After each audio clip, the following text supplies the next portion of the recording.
कर जोरूं विनती करूं, धरूं चरण पर शीसे। गुरु राम देवानंद जी महाराज ने दियो नाम बख्शीसे। कोटि कोटि सजदा करूं, कोटि कोटि प्रणाम। चरण कमल में राखियो, मैं बंदी जाम गुलाम। कबीर ये तन विष की बेलड़ी, गुरु अमृत की खान। शीस दिए जो गुरु मिले, तो भी सस्ता जाने। सात दीप नौ खंड में, गुरु से बड़ा ना कोई। आपको 21 ब्रह्मांड प्रदान कर दिए। तब इस ब्रह्म ने कहा कि पिताजी, इसमें कुछ रचना करना चाहता, और उसमें एक आत्मा प्रवेश की।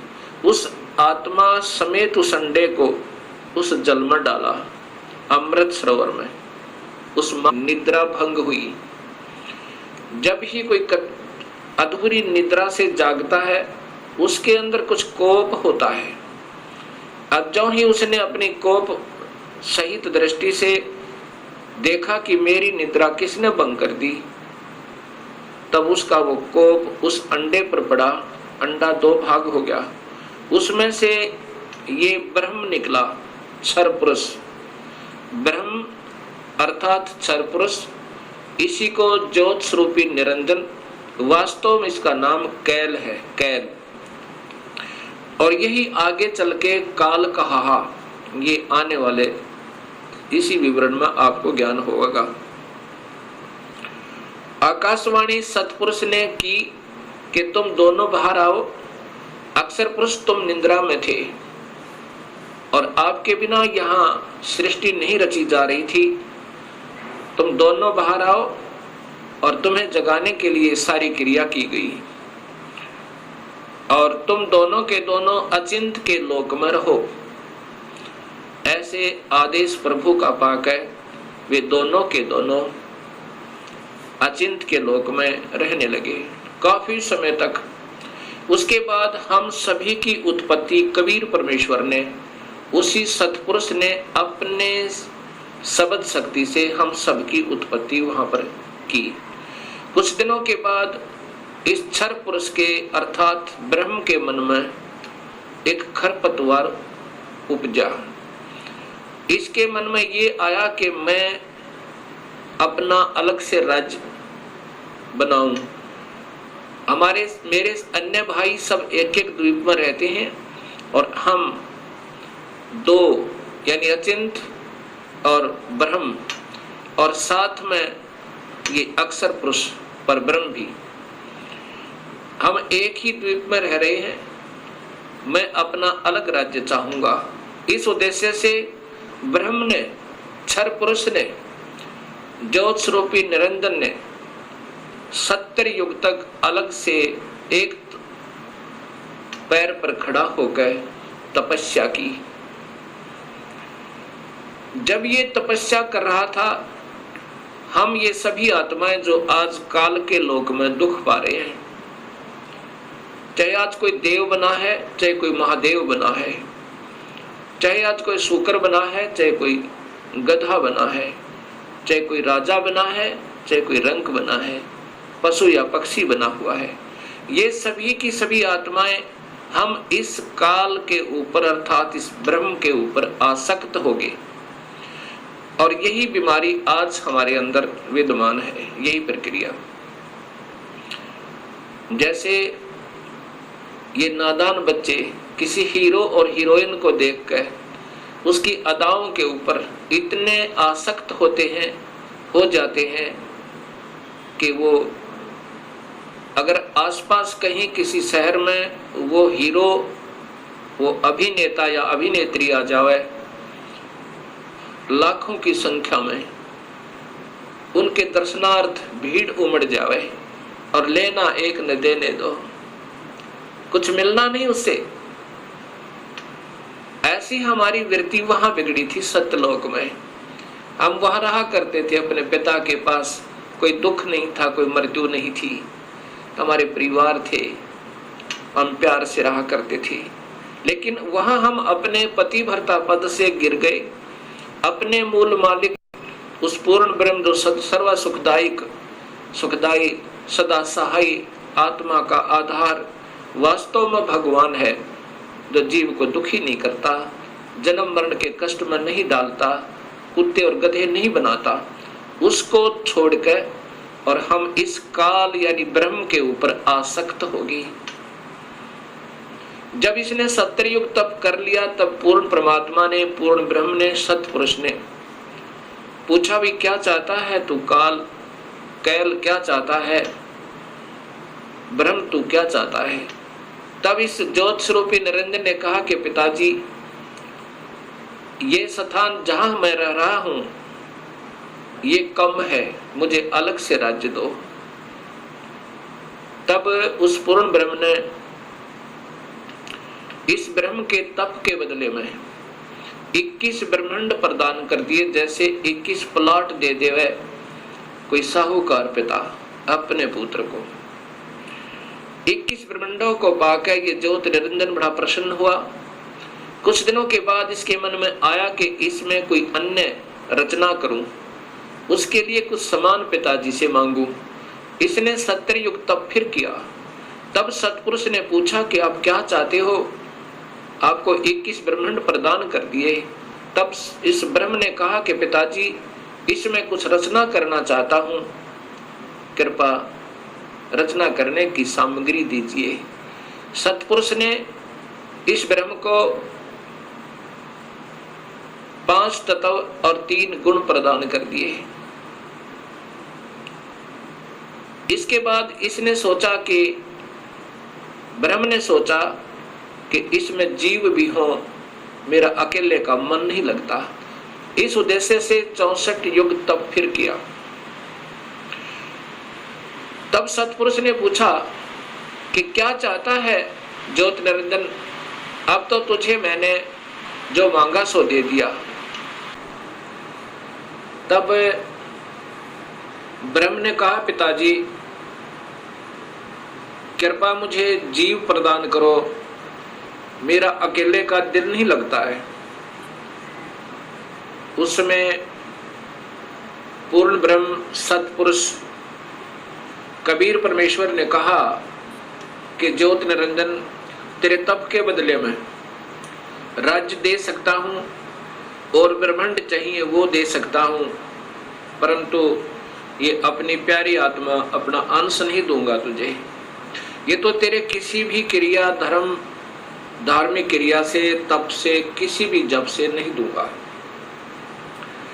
हाँ, यदि वो स्वयं कोई जाना चाहता है अब सब इच्छा से, कोई हंस आत्मा, कोई भक्त आत्मा, तो मैं स्वीकृति दे सकता हूं, नहीं तो मैं अपनी इच्छा से नहीं कहूंगा, ये मैं नहीं दे सकता। इस बात को सुनकर ये ब्रह्म क्षर पुरुष ज्योत स्वरूपी निरंजन, अर्थात जो भविष्य में फिर काल कहलाया, हमारे पास आया। आज हम जितनी भी ये दुखी आत्मा इस काल के 21 ब्रह्मांड में पीड़ित हैं, हमारे पास ये ब्रह्म आया और हमसे कहा कि मैं वहाँ अलग से ब्रह्मांड लिए हैं मेरे पिताजी से अपने तप के बदले में। वहां ऐसे स्वर्ग बनाऊंगा, महास्वर्ग बनाऊंगा और ऐसे दूधों की नदी बहाऊंगा, झरने बनाऊंगा। क्या आप मेरे साथ चलना चाहते हो? तब हम सभी ने, जो यहाँ काल के 21 ब्रह्मांडों में पीड़ित है, कहा कि यदि पिताजी हमें आज्ञा दें तो हम चलने को तैयार हैं। इस बात को सुनकर ज्योत स्वरूपी निरंजन कबीर परमात्मा के पास आया और उससे कहा कि पिताजी, कुछ आत्माएं हमारे साथ चलने को तैयार हैं। सतपुरुष से कहा, इस काल ने, ब्रह्म ने, कि पिताजी कुछ आत्माएं मेरे साथ चलने को तैयार हैं, उन्होंने सहमति दी है। तब पूर्ण परमात्मा सतपुरुष अर्थात कबीर देव ने, कबीर साहिब ने कहा कि यदि वो मेरे सामने स्वीकृति देंगी, जितनी भी आत्माएं हैं जो तेरे साथ जाना चाहते हैं, तो मैं उनको आज्ञा दे दूंगा। ऐसा कहकर के सतपुरुष हम सभी आत्माओं के पास आया जो आज काल के लोक में कैद में बंद हैं। सतपुरुष ने, उस अकाल मूर्त ने, शब्द स्वरूपी राम ने हमसे पूछा कि जो आत्मा इस ब्रह्म के साथ जाना चाहती हैं वो अपनी सहमति व्यक्त करें। उस समय हम सभी घबरा गए और नहीं हिम्मत पड़ी अपने पिता के सामने स्वीकृति देने की। उस समय एक आत्मा ने सर्वप्रथम हिम्मत किया, डेयर किया और कहा कि पिताजी, मैं इस ब्रह्म के साथ जाना चाहता हूं। उसकी देखा देखी फिर हम सभी ने स्वीकृति दे दी।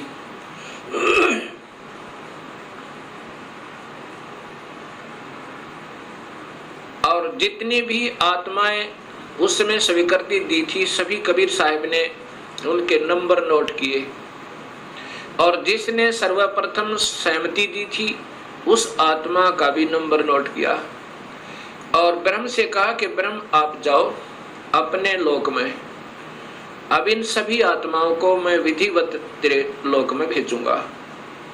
ऐसा कहकर के सतपुरुष ने अपनी शब्द शक्ति तय उस प्रथम स्वीकृति देने वाली आत्मा को एक लड़की का रूप बना दिया और उसको उसके अंदर एक शब्द शक्ति दे दी और हम सभी जीवात्माओं को उसे प्रकृति देवी भी कहते हैं, अष्टंगी भी कहते हैं और वही महामाया भी कहलाई। यहाँ 21 ब्रह्मांड की इस देवी को उत्पन्न किया अर्थात उस आत्मा का लड़की बनाया। फिर हम सभी आत्माओं को जो 21 ब्रह्मांड में आए हुए हैं उसके अंदर प्रवेश कर दिया, इस लड़की के शरीर में, प्रकृति देवी के शरीर में, अर्थात इसको अध्या माया भी कहते हैं और यही आगे चलकर त्रिदेवों की माता कहलाई। प्रवेश कर दिया और कहा कि बेटी, तेरे को मैंने शब्द शक्ति दे दी है और जितने भी जीव काल कहे, ब्रह्म कहेगा तू बना देना। एक बार मुख से उच्चारण करेगी उतने ही नर और मादा ये जोड़े उत्पन्न हो जाएंगे। अपने पुत्र सहजदास से कहा, सहजदास जाओ अपनी बहन को उस ज्योत स्वरूपी निरंजन के पास छोड़ आओ और उसको बताना कि इस लड़की को, इस प्रकृति देवी को, अध्या माया को मैंने शब्द शक्ति दी है, ये जितने जीव तू कहेगा ये बना देगी। और जितनी आत्माओं ने स्वीकृति दी थी वो सभी इसके अंदर प्रवेश कर रखी हैं। सहजदास प्रकृति देवी को लेकर, अध्या माया को लेकर ज्योत निरंजन के पास आया, उसके पास छोड़ दिया और कहा कि पिताजी ने ऐसे ऐसे कहा है, इस लड़की के पास शब्द शक्ति है और जितने जीव तू कहेगा ये नर और मादा अपने शब्द से उत्पन्न कर देगी। ऐसा कह करके सहजदास अपने लोक में लौट आया, अपने द्वीप में आ गया।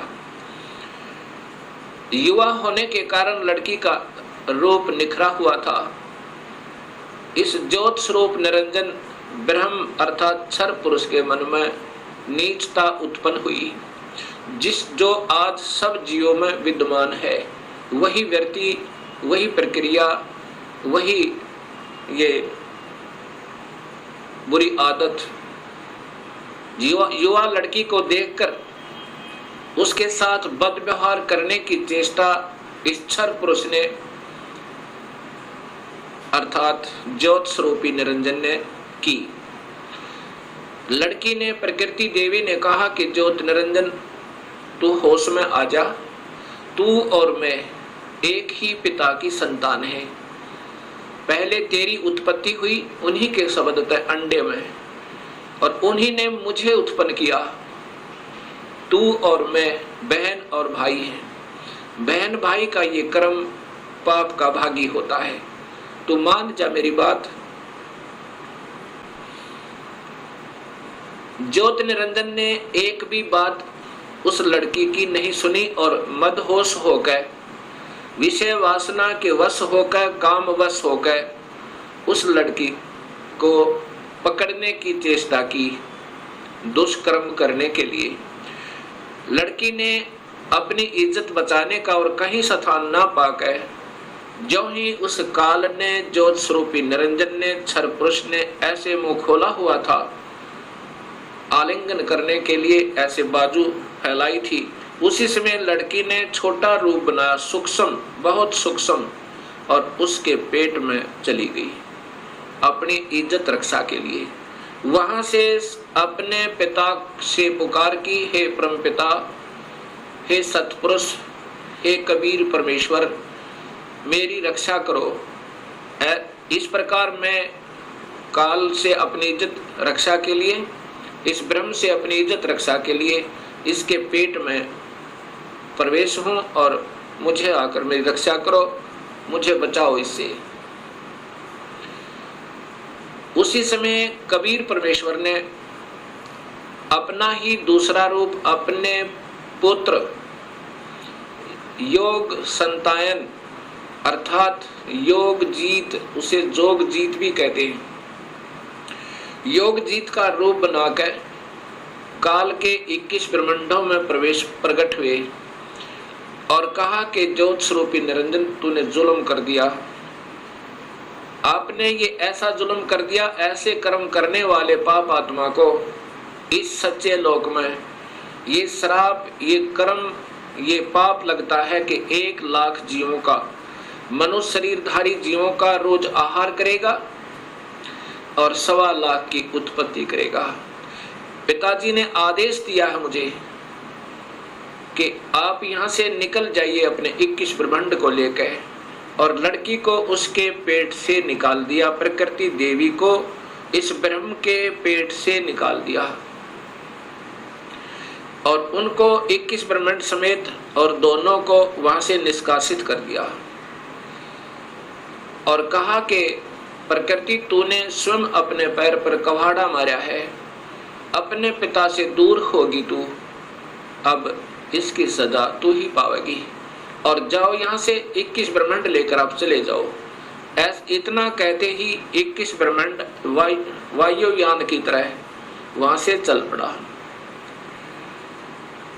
और वहां से सतलोक से 16 शंख कोश की दूरी पर नील पद्म शंख यानी 16 मिलियन 16 शंख कोश की दूरी पर ये 21 ब्रह्मांड आकर के स्थिर कर दिए कबीर परमेश्वर ने अपनी शक्ति तय। अब इस ज्योत स्वरूपी निरंजन के मन में फिर यही नीचता फिर उठी और कहा कि अब मेरा कौन क्या बिगाड़ सकता है, अब मैं मनमाना करूंगा।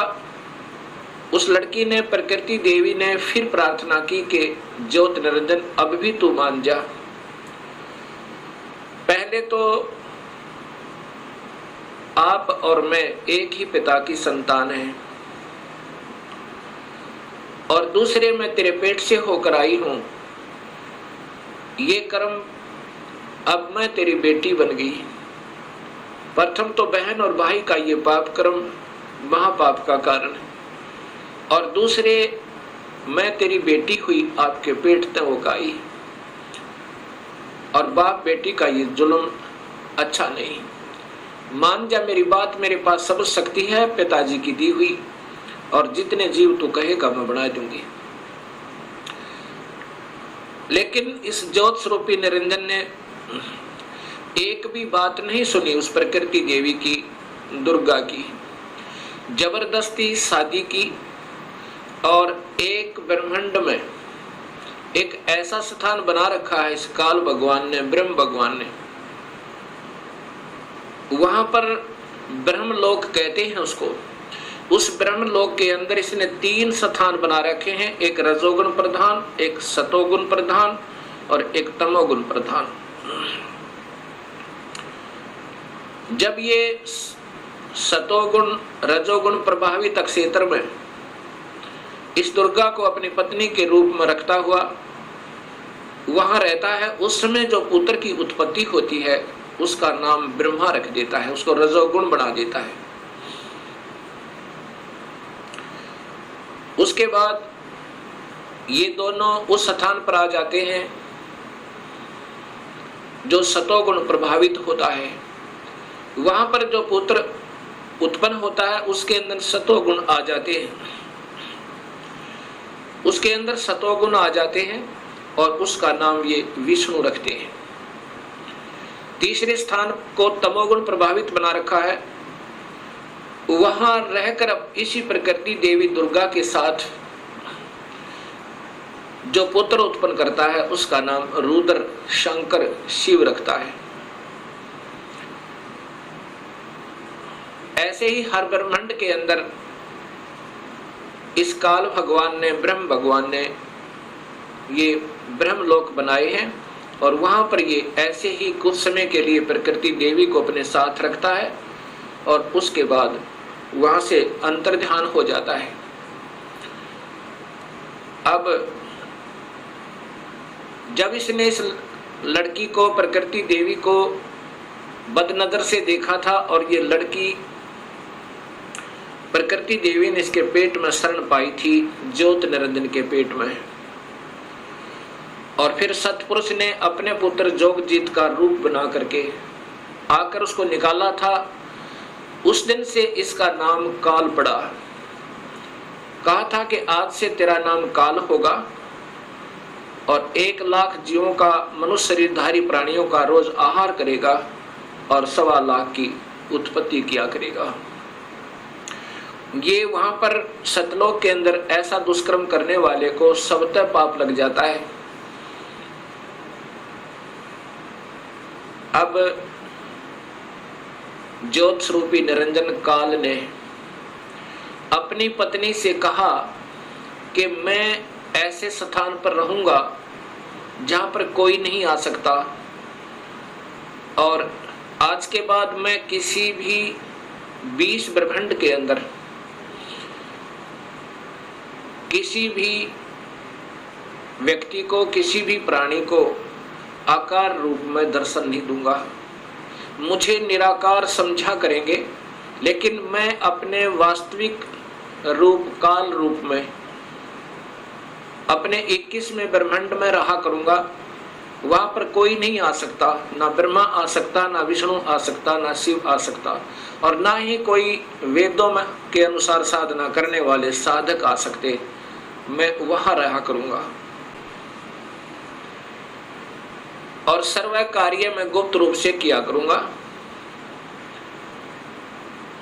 तब प्रकृति देवी ने कहा कि निरंजन मैं तेरे वश होगी, अब कुछ भी नाच नचा।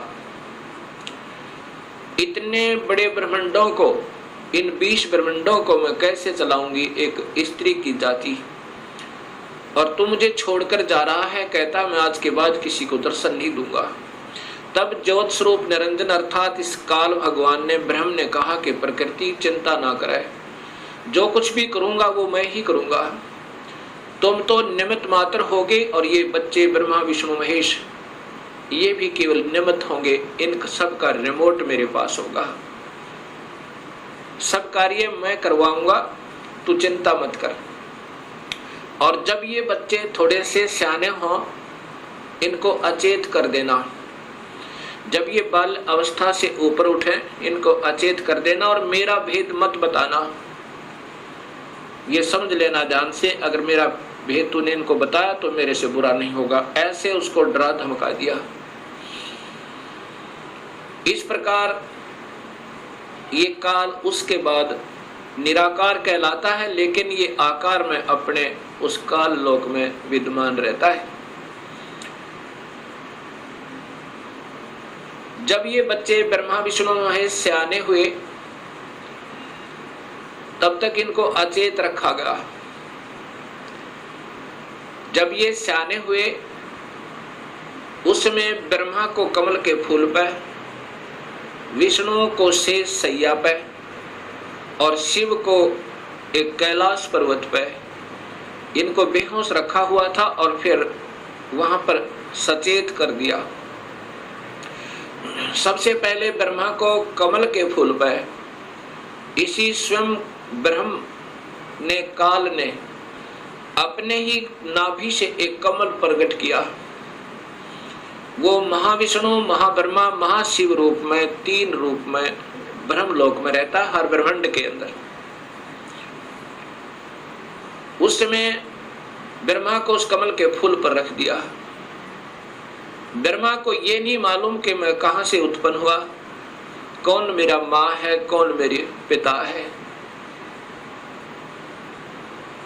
उसके बाद आकाशवाणी हुई कि तुम तप करो। ब्रह्मा ने 1000 वर्ष तक तप किया। फिर आकाशवाणी हुई कि सृष्टि करो। तब ब्रह्मा ने सोचा कि मैं काहे की सृष्टि करूं, सब जगह जल ही जल है, कहीं पृथ्वी दृष्टि गोचर नहीं हो रही है। इतने में मधु और कैटब नाम के 2 राक्षस काल ने प्रेरित करके और ब्रह्मा की ओर भेज दिए। ब्रह्मा डर के मारे उस कमल के फूल को के डंठल को पकड़कर नीचे उतर गया, बहुत स्पीड तय। नीचे जब आया तो उसी जल के ऊपर एक शेष सैया पर चतुर्भुज रूप में एक व्यक्ति सो रहा है। उसके हाथों में शंख, चक्र, गदा, पद्म है। जब ब्रह्मा वहां पहुंचा उसी समय उस वो विष्णु जी थे, जो त्रिलोकीय विष्णु जी थे, उनमें से एक शक्ति निकली, वो आकाश में छा गई। उस समय ये ब्रह्मा विष्णु जी होश में आए। इतने में मधु और कैटब भी पहुंच गए।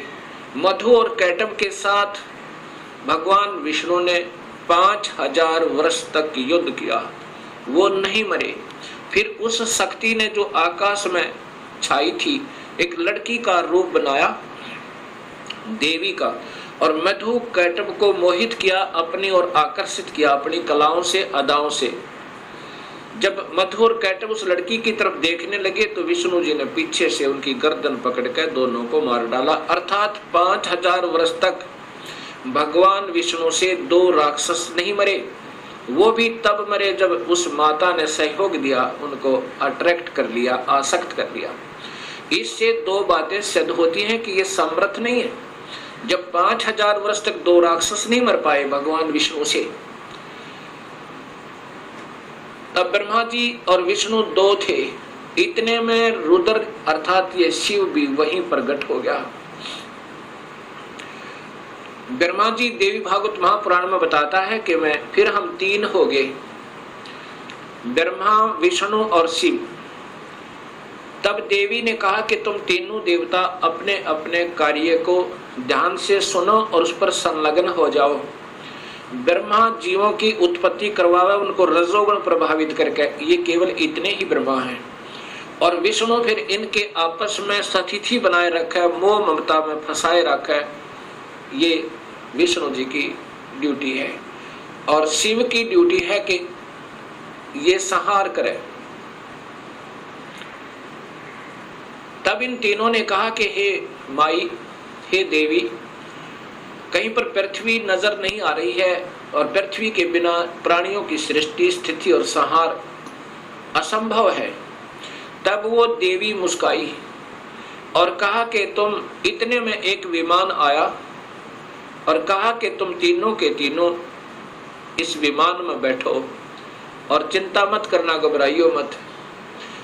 उस समय ये तीनों के तीनों ब्रह्मा विष्णु महेश विमान में प्रवेश कर गए।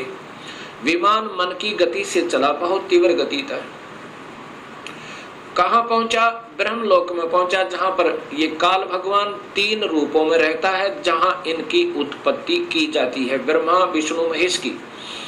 और वहां पर कोई नहीं जा सकता, ना वेद विधि से, किसी साधना तक, ना तप से, ना यज्ञ से, ना हवन से, किसी प्रकार से नहीं जा सकता, ना किसी जप से। वहां पर तो ये अपनी कृपा से ही ले जा सकता है, ये काल भगवान सोचल सिद्ध करके। वहां जाकर के इन्होंने क्या देखा?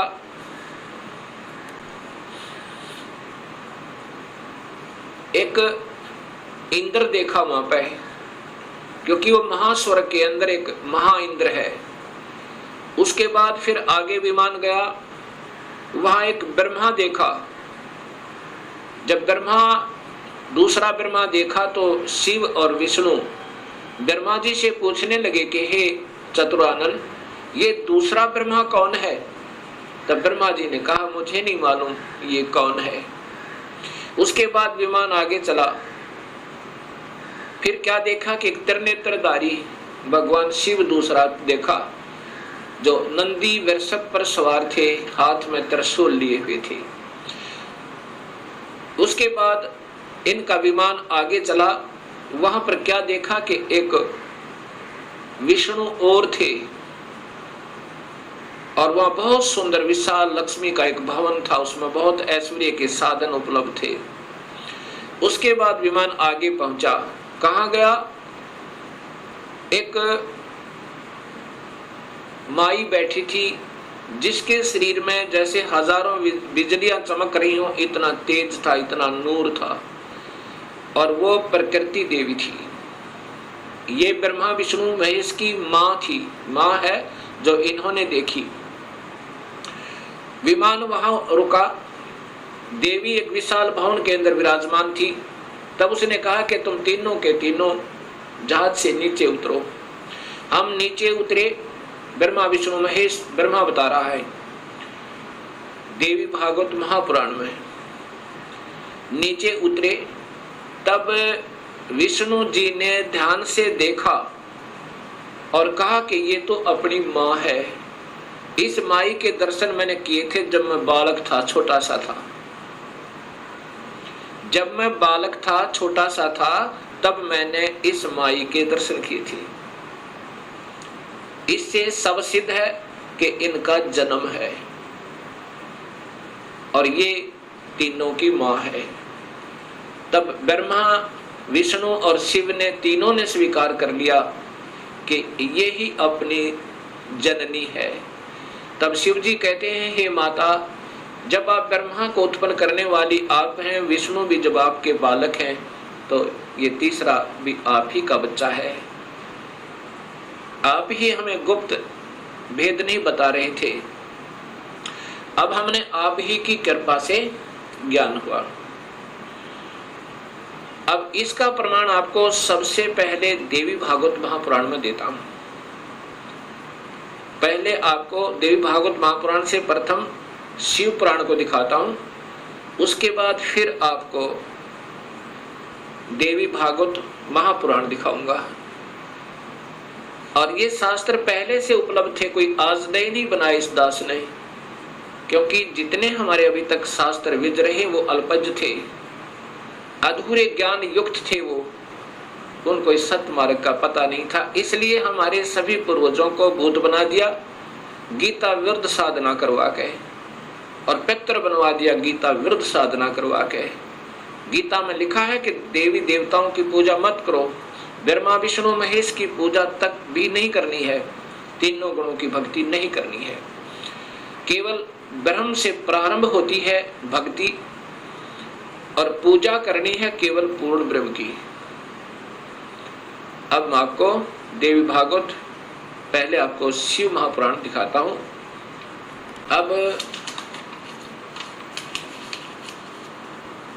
अब देखिएगा भक्तात्माओं, ये देवी भागवत महापुराण, शिव महापुराण, ये शिव महापुराण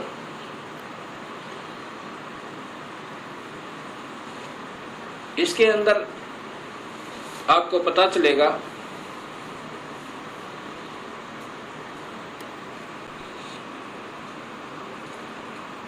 श्री शिव महापुराण भाषा सटीक सहितम, ये संस्कृत युक्त है, इसमें संस्कृत भी साथ है।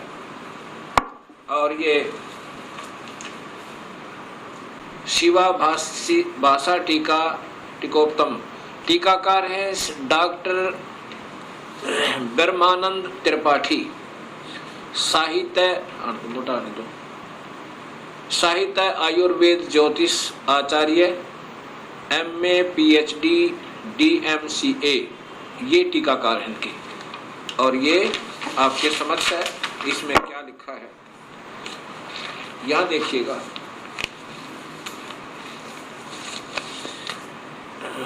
यहाँ से पढ़िएगा, ये संस्कृत है और ये हिंदी आपको दिखाना चाहूंगा। पर प्रलय काल में, इधर से लो, पीछे लो,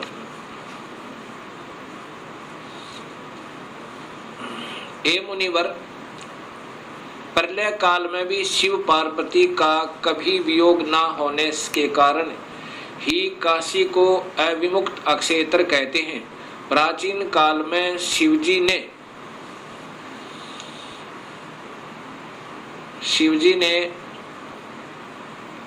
इस अक्षेत्र का नाम पहले नंदनवन और बाद में अविमुक्त रखा था।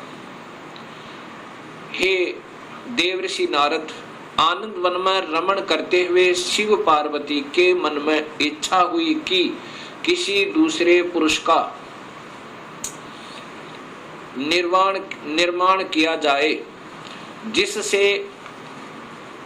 जिसके ऊपर अपने इस महासागर को डालकर हम दोनों स्वच्छंद होकर वैराग्य धारण कर केवल काशीपुरी में निवास कर सकें। वही सदा सब कुछ करे, वही रक्षा करे, वही रक्षा करे और अंत में मेरे अनुग्रह से वही सृष्टि का संवरण भी करे। चिंता रूपी लहरों से चलायमान चिंता रूपी समुद्र को बटोर कर रजोगुण रूपी विदुम से विस्तृत करे। अब यहाँ देखिएगा, ये ना अपने हिसाब से लगा रखेंगे। ऐसे विचार कर उस सर्वव्यापक भगवान ने उस पराशक्ति के 10वें अंग, ये 10वां अंग देखिएगा, ये ध्यान रखना, 10वें अंग अर्थात योनि में सुधार रूपी आवास का प्रयोग किया। ये दिखाना चाहते हैं आपको कि ये कहना क्या चाहते हैं हम। तब उससे तीनों लोकों में सुंदर एक पुरुष प्रकट हुआ, जो शांत एवं सतोगुण से युक्त था, गंभीरता में समुद्र के सम्मान तथा अक्षमावान था। हे मुनि, वह पुरुष इंद्र लक्ष्मणी के सदृश कांति वाला, अर्थात ये था कौन, ये देखिएगा नीचे। शिवजी ने कहा, उस जो पुत्र उत्पन्न हुआ उसको कहा, सर्वव्यापक होने से तुम्हारा विष्णु यह प्रसिद्ध नाम होगा। ये देखिए ध्यान था, फिर देखिए, सर्वव्यापक होने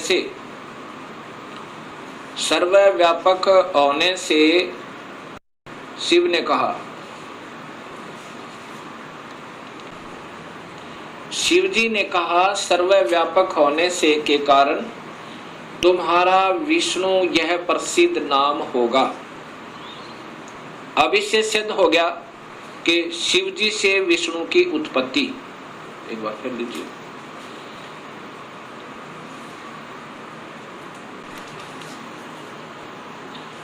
अभी आपने ये शिव महापुराण में 6ठे अध्याय को देखा। 6ठे अध्याय में कि भगवान शिव से और पार्वती के संयोगता है। पार्वती कौन, ये महाशक्ति यानी शेरा वाली प्रकृति के द्वारा विष्णु की उत्पत्ति हुई। अब सातवां अध्याय, ये संस्कृत भी साथ है। अब यहां आगे देखिएगा, ये हिंदी देखिएगा। ब्रह्मा जी ने कहा कि विष्णु भगवान के शयन करने के बाद उनकी नाभि से एकाएक बहुत बड़ा कमल पुरुष उत्पन्न हुआ, कमल पुष्प। अब ये ब्रह्मा बता रहा है, लेकिन तुक्के लगा रहा, क्योंकि ये स्वयं बेहोश था पहले, इसको आप ही नहीं मालूम वो कौन से विष्णु की नाभि से मिला। ये देखिएगा, उत्पन्न हुआ जिसकी नाल टनकार फल फूल के फूल।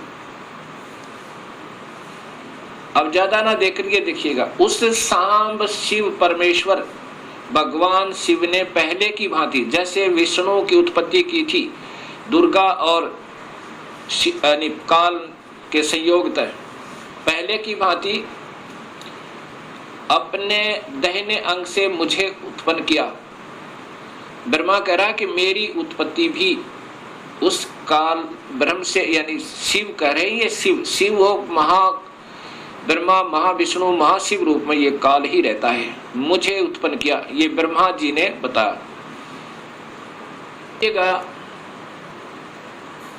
कई भक्तात्मा कहते हैं कि जो गीता प्रेस गोरखपुर से प्रकाशित पुस्तकें हैं, वही विशेषकर आम भक्त समाज उनको सत्य मानता, एथेंटिक मानता है। अब आपके सामने यही गीता प्रेस गोरखपुर से प्रकाशित ये पुस्तक दिखाते हैं, शिव महापुराण।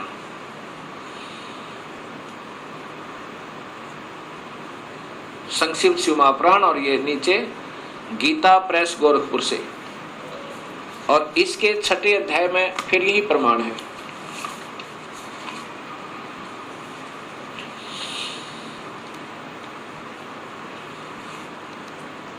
अब इसी शिव महापुराण का ये छठा अध्याय है। ये शिव महापुराण अध्याय नंबर 6, उसके बीच से सुना रहा हूं, आप इसको खरीद कर देख भी सकते हो।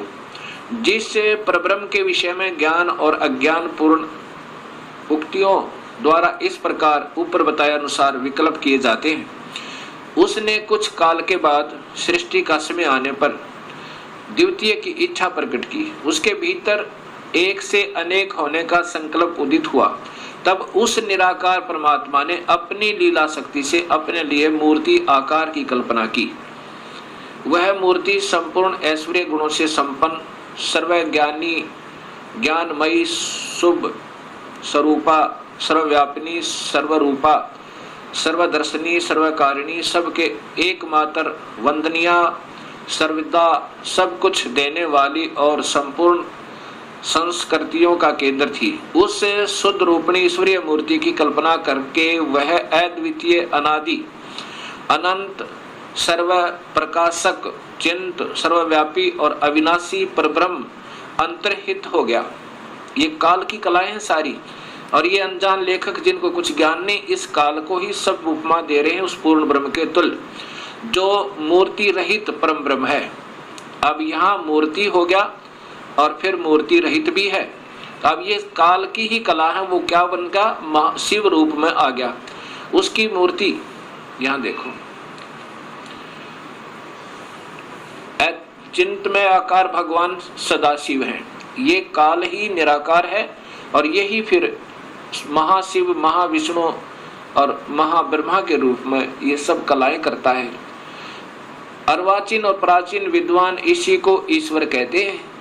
जितना जिनको ज्ञान है, इस काल को ही ये ईश्वर कहते। उस समय एकाकी रहकर स्वेच्छानुसार विहार करने वाले उन सदाशिव ने अपने विग्रह से स्वयं ही एक स्वरूप भूता शक्ति की सृष्टि की, अर्थात वह देवी इसी के शरीर से निकाली थी पूर्ण परमात्मा ने, जो इसके पेट में शरण ले ली थी, कि जो उनके अपने श्री अंग से कभी अलग होने वाली नहीं थी।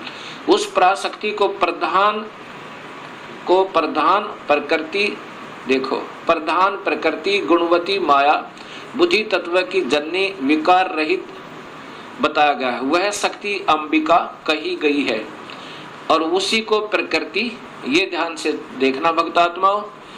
यही देवी अध्या माया, ये प्रकृति देवी, प्रकृति सर्वोश्री सर्वैश्वरी त्रिदेव जननी, यानी तीनों देवताओं की माँ, ब्रह्मा विष्णु महेश की माता, नित्य और मूल कारण कही, सदाशिव द्वारा प्रकट की गई उस शक्ति की 8 भुजाएं हैं। अब ये शब्द ही स्पष्ट हो गया कि यही प्रकृति देवी ब्रह्मा विष्णु महेश की माता है। और इसी में फिर आगे आता है कि ब्रह्मा और विष्णु की उत्पत्ति शिव से हुई। ये महाशिव काल है,